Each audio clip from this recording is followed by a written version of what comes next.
Okay, di ba? So, in this case, every time you instantiate animal, you will only be assigning values to these two variables. The first one is name, the second one is warm-blooded, which is given a default value already. Yan, type boolean.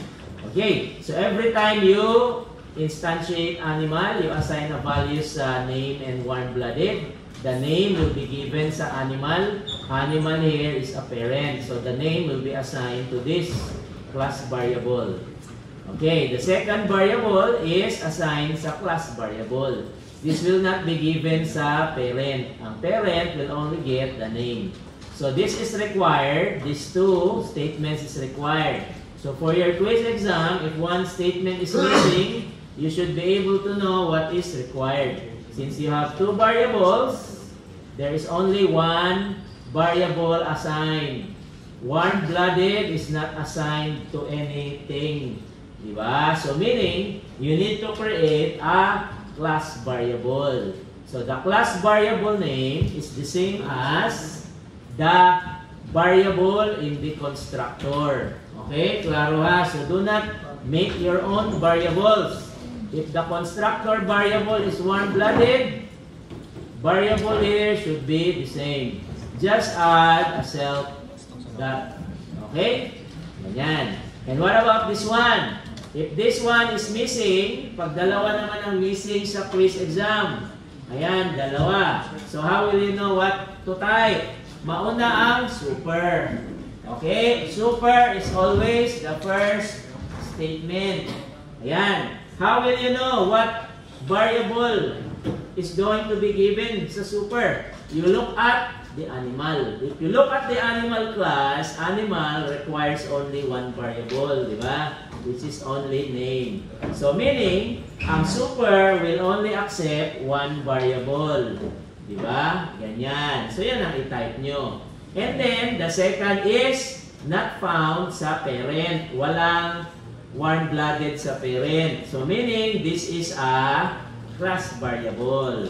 So yan ang answer ninyo. Okay? So that is what you need to answer in your quiz or exam.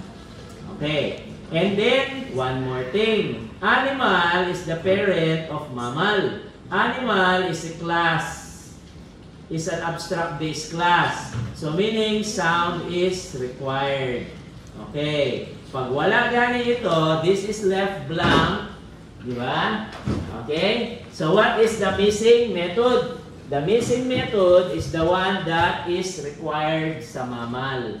Because if you look at animal, animal is a base class, it requires sound method. So yan ang answer nyo.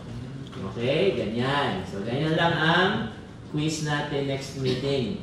Yan. Next we have our bird class. Our bird class requires an animal and flyer parent. So, dalawa yung parent niya. Di ba? Okay. So, in this case, our constructor here has a super. So, the question now is, if you have a super, where will be the value here going to be assigned? So, name here is found sa animal. Di ba? Our animal class has a name.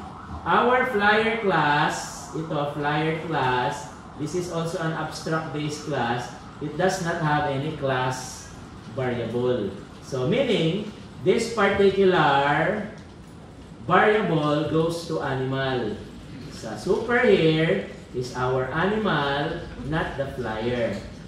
Okay? So that's what it is. If this is left blank, you know what to do. Okay? Alam na yung i-type dyan pag blanco yan siya. So sa quiz natin, you will be the one to type what is the missing statements. Okay? Hindi pwedeng mali ang spelling. Yan. Because it is name, name din ang i-type nyo. Ayan. Okay? Automatically, it's init. Ayan. Meaning, that's the name of the class bird. So in Java, this is super, tapos bird ang ano niya, class name, or in this case, that's it. So in Python, you just do this. Ayan, okay? Since animal is an abstract class, flyer is an abstract class, sound is required sa animal. So pag wala yan, if this is the question, what's the missing method? Ang i-type ninyo is sound. Because animal requires sound. Flyer requires fly. Diba? Ayan. Okay? Fly and sound. Yan. Yan yung requirement sa animal and flyer. Okay. Let's proceed to another class. Ayan. Which is dog.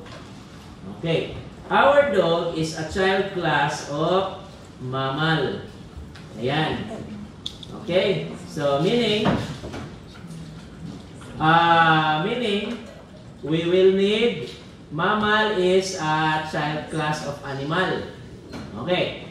The dog here does not have any constructor. Diba? Like bird, may constructor. Dog does not have any. Yan. So, what will happen if a class does not have a constructor and we instantiate it? Okay, example. We will instantiate the dog. Yan. Okay, this one. Instantiate natin. Ayan. Okay. So, as you can see, I instantiated the dog class. Ayan. I-instantiate ko si dog. This is a variable. Okay, this is not a class. This is the class. Dog, capital D-O-G. Asan na yun? Ito, dog. Okay, yan yung class natin. So, you assign the value to what? Saan papunta si Rover? Rover is our string. The dog does not have a constructor. So, meaning, where is this value going? Diba? So, in this case, you're going to look at the parent. Okay, titingnan mo si parent. Where is Rover going? Kasi walang constructor si dog.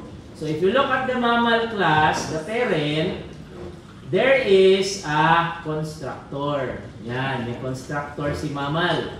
If you look at the constructor of mammal, there is a variable here, name.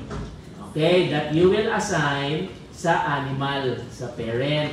So in this case, this string, Rover, is the name that will be assigned sa class variable, self.name. So this self.name is Rover. Okay, Rover yan siya. Ayan, so that's what happens if a class does not have a constructor. Okay? Ayan. So next is we have, after dog, we have another one. Okay, we have iba naman. Okay, we have a bat. Ayan, bat naman. Okay. So as you can see here, our bat is a child of mammal and flyer. Dalawa sila. So since flyer is an abstract-based class, kailangan ito, fly. Ayan, because it is needed. Ayan, di ba? Okay, so kailangan ang fly. Next is sound. Si mammal is the child of animal. Di ba? Si mammal, merong sound. Kasi required yung sound. Animal is a base class. Di ba? Required ang sound. And si bat also has a sound. Dalawa. May sound si bat. May sound si dog. May sound si bird. Meaning, all of them are under sa animal. So, dog will inherit the parent, mammal. Mammal will inherit the parent, animal. Okay? So, bat will inherit mammal. Mammal will inherit animal. So, basically, bat is inheriting animal as well. Okay? Pareho lang. That's why sound and fly here is also present. Okay. So, same with dog, wala, there's no constructor for bat. So, meaning if you instantiate the bat, it will call the constructor of what? The mammal. Okay, mammal, walang constructor si bat, di ba? So, mammal will assign that value sa animal. That's what the super here is for. Okay, ganyan. So, that's for the bat. So, let's proceed to a record. Okay, record naman tayo. This is a record class, owner. So, how can we use the record class? We can instantiate the record class by doing this. The record class does not need a constructor, di ba? This is the class name. This is a variable instantiating the owner class. So the Alice and 28 here is assigned to these two variables which will serve as its constructor. Yan. Walang parent class si order. It's in itself just a record class. Okay? Ganyan. And then we have okay, ano naman? Generic classes. Okay, so a generic class will require initialization called type bar. This type bar is because of this. Okay, the type bar. So we are initializing the type bar. Okay, so ayan. So next is, let us add classes for the generic class. So magkasama yan sila. If you see something like this, pag merong generic ang parameter ng isang class, this must be present as well. Pag wala yan, that's the missing statement. And generic is calling for a generic class. Ito, generic. Okay? Ganyan. So next is, we have a constructor. So meaning, if Cage has a constructor, we can instantiate, ayan, this particular class like this. Ganyan. So pwede natin instantiate. So this is the constructor. The animal is dog. Okay. Why is animal dog? Because dog is an asa na? Si dog is a mammal. And mammal is an animal. So mammal will inherit the animal. Dog will inherit animal as well. Because inheritance. Diba? So meaning, dog here is an animal. So T here is animal as well. And mammal at the same time. Because of inheritance. So that's dog. Okay, dog. Yan. Okay. Next we have owner. So owner here is of type owner. So if you change this to something else, it will cause an error. Because the requirement is it must be of type owner. Owner is a record. Okay, record yan. So this must not be anything else. Owner lang talaga. That's the requirement. Okay, so T here can be anything. Yan. In this case, we assigned an animal. Dog is an animal. Bat is an animal. So meaning, we can do this. Ayan. So pwede natin ilagay ganyan. Okay. Dog and a bat. Alright. So, let's analyze the ano naman, next statement. So we're going to assign the dog, this one, sa self-animal. Okay. Self-animal is our class variables of this class. So you have an animal and owner. Diba? And animal is of type T, which is animal. Owner is type owner. Okay. So ganyan. May value na sila. So what happens now is, this value is given to your parent, which is animal. Dito papunta. This is where it is going. This is the end point. Because animal class is where, that's the end point. Okay? Yun na yung end point niya. And then we have release. Okay? Let us call this method. Ayan. So if you call the method release, okay, ayan. So in this case, dog cage is a variable or object variable or instantiation of cage, di ba?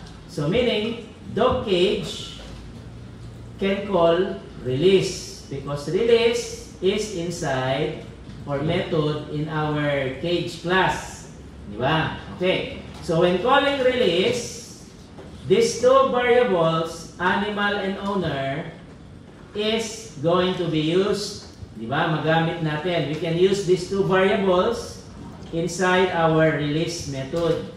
Ayan. So first, it will print self, owner, this one, owner, dot name. So what is the name of the owner?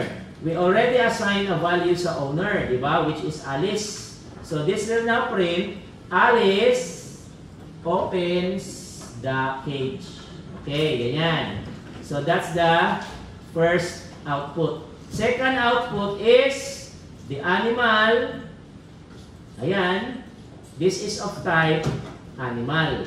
We're going to look for an info sa mammal. So in mammal class, there is no info. Since mammal is the child of animal, we will now look sa animal. In animal, there is info. Ayan, di ba? So meaning, this will now be the one that is printing. So, I am a name of the animal. What's the name of the animal? It is Rover. Okay? So, it will print Alice opens the cage. Rover. Okay, what's the name? What's the text again? Rover. I am a rover. Okay, that's the value that will be printed. And then, sound. So, sound is, where is this coming from? First, we're going to check sound sa mammal. Okay, does mammal class has a sound? Yes. Okay, but in this case, our animal, this is of type animal. Okay, animal yan siya. Because our dog, okay, is of type animal. So in this case, we're going to print the sound of animal, which is, okay, the requirement sa animal. So there's no sound method here. So if you go sa sound, it's this one. So this one will be the one that will be printed. So in this case, we have Rover. The sound is. Okay?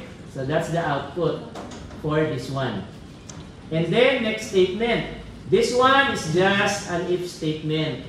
If this particular variable is a child of flyer. Flyer is our class. So meaning, it will now check if dog is a child of flyer. So if you look back, dog is not a child of flyer.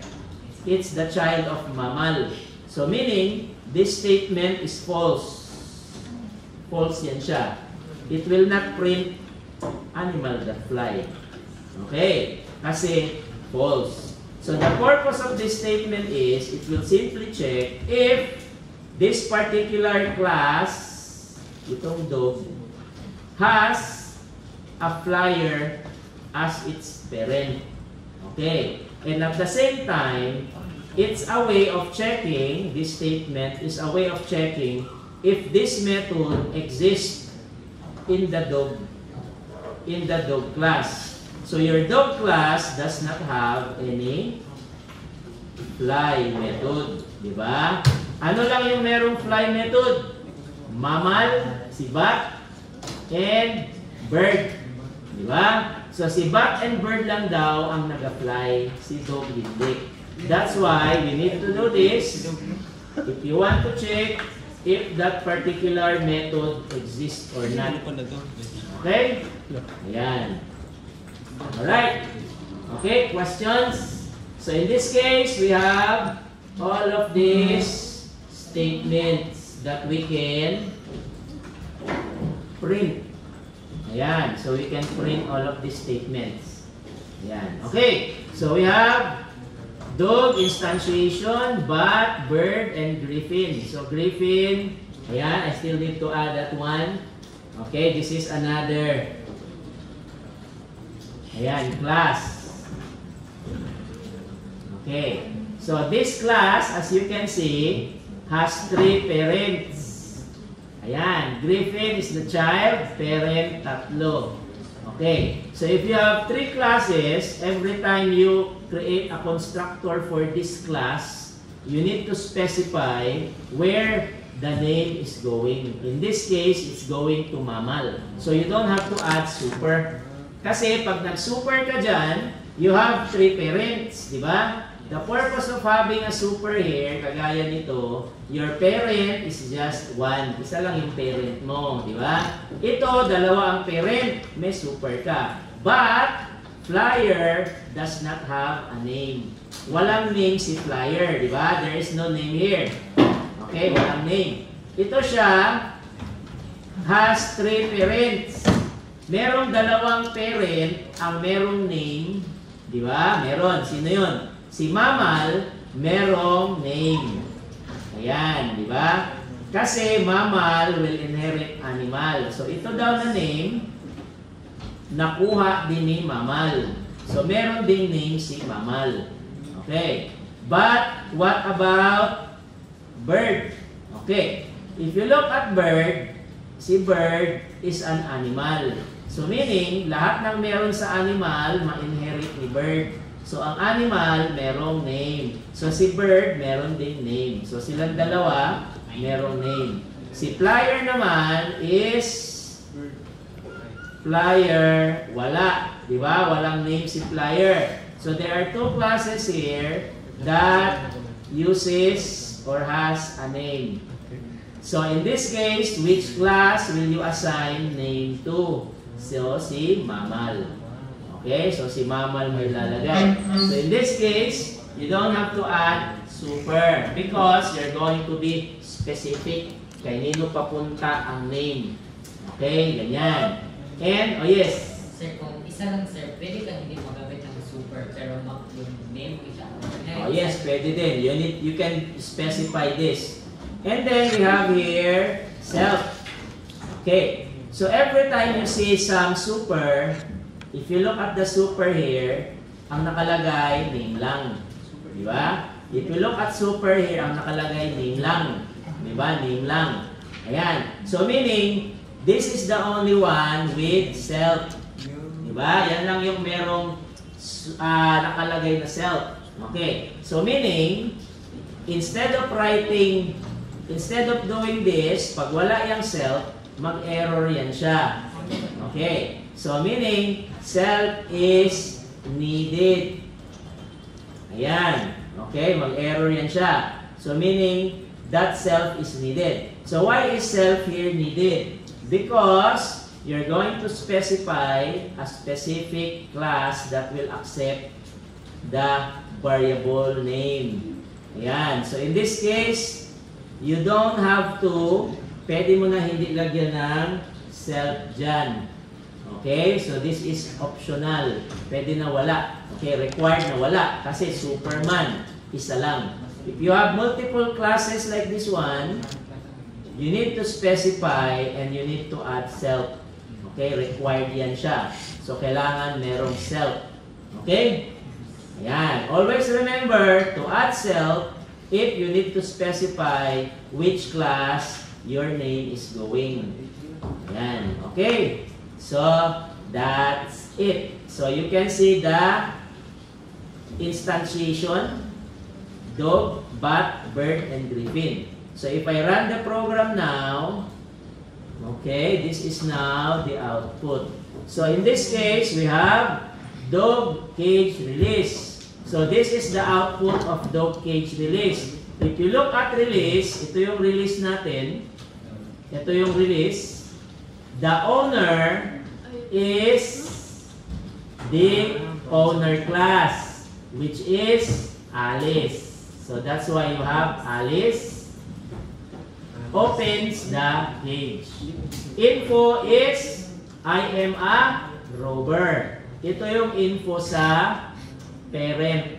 I am a robber. Okay. Robber barks is the sound. Robber. Dog pala tayo. Sorry, dog. Ito, robber barks. Okay, ito yung sa dog. Sa bat naman, same thing. Because it uses the same owner.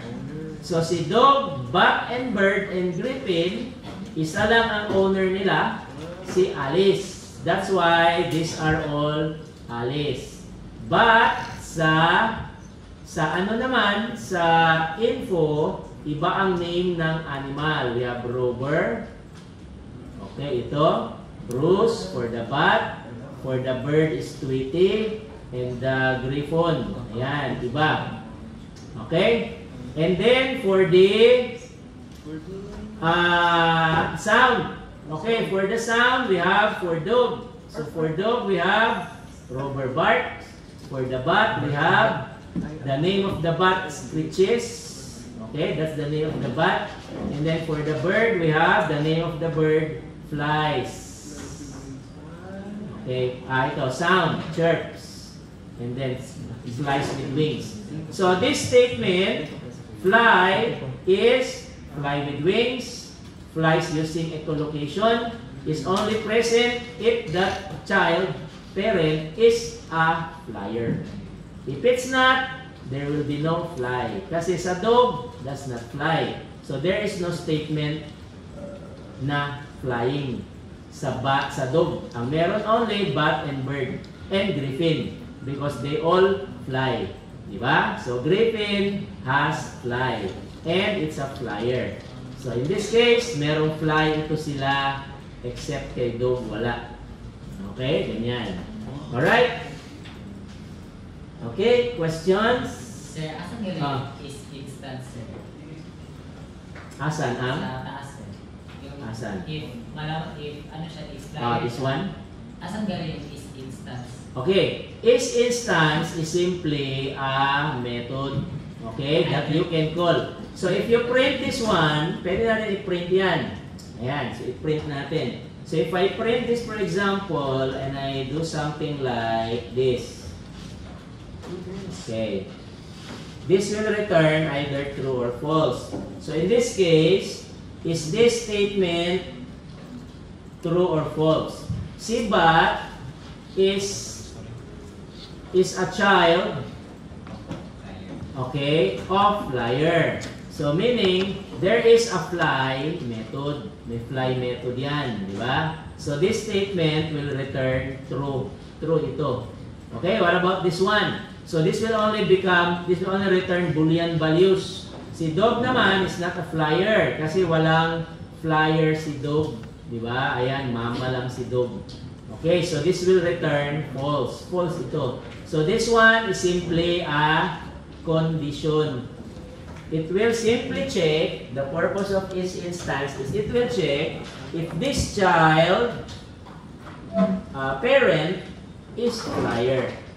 Okay, so as you can see, this is the child. Okay, it will check if the parent of dog is a flyer. If the parent of bat is a flyer, if the parent of bird is a flyer. Diba? Griffin is a flyer. So true ito lahat except for dog. Kasi si dog, hindi flyer ang parent niya. Ayan, mammal. Diba? So mag-false yan siya. So this will return either true or false. Ayan. So true siya. Okay? Because bat is a flyer. Ito namang isa is false because dog is not a flyer. Ayan. So this will only return Boolean, true or false. Okay, yun lang yung i-output niya.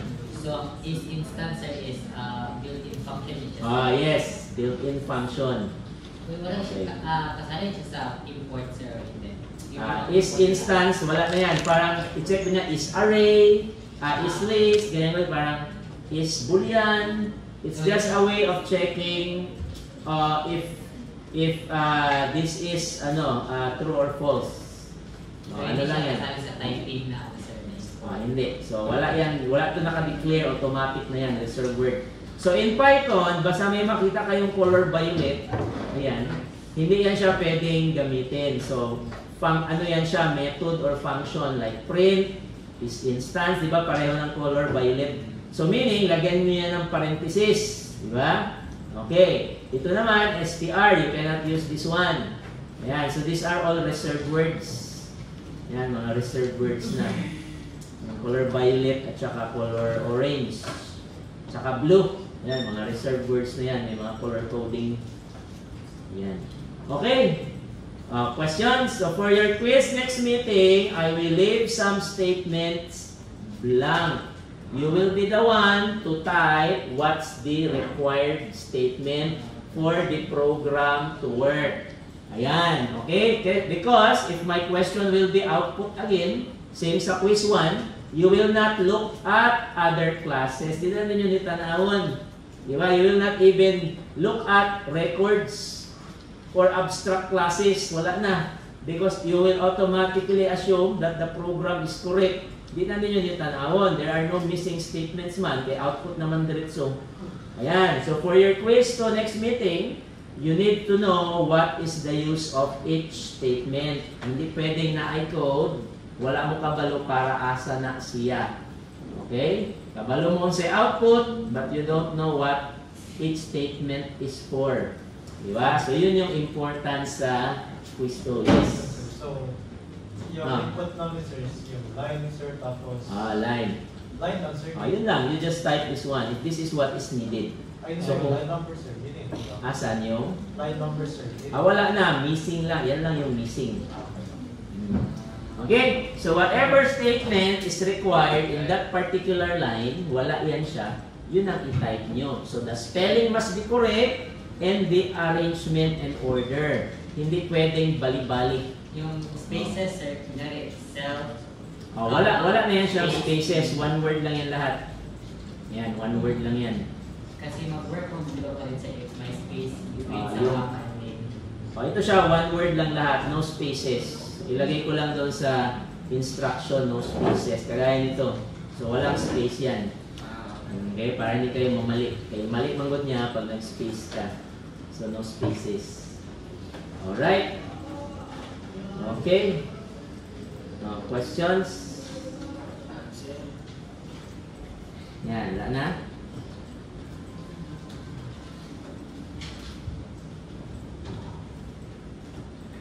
Okay, so checking of exercises. Attendance muna ako ha, and then after this checking of exercises.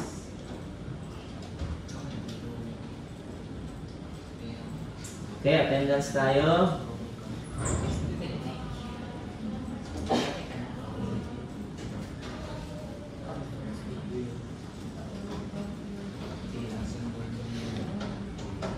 Okay, say present, Ablanque, Bartolata, Kalipusan, Dagatan, Diaz, Duque, Ebony, Corilia, Lumantas, Maxi, Muñoz, Orquilias, Park, Paschas, Pedriña, Remis, wala, Sakris, Salisi, Sarona, Sasun, wala. Tiyo, Balyaris. Okay. Balik na ako kadali ha. And then mag-check ko. Papaabot lang. Balik na ako kadali.